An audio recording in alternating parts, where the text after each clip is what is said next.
আসসালামু আলাইকুম। বিপিএল খেলা হচ্ছে 2016 চতুর্থবারের মতন বাংলাদেশ আয়োজন করেছে বাংলাদেশ প্রিমিয়ার লিগ।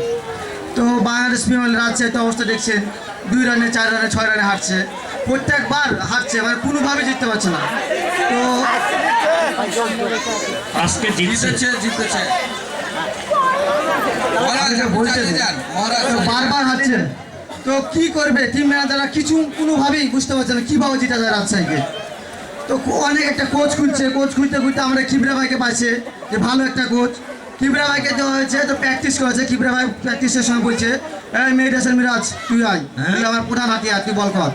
মিরাজকে বল দিছে, সাব্বির রহমান বলছে তুই ব্যাট কর, তুই আমার প্রধান হাতিয়ার, ব্যাটিং কর।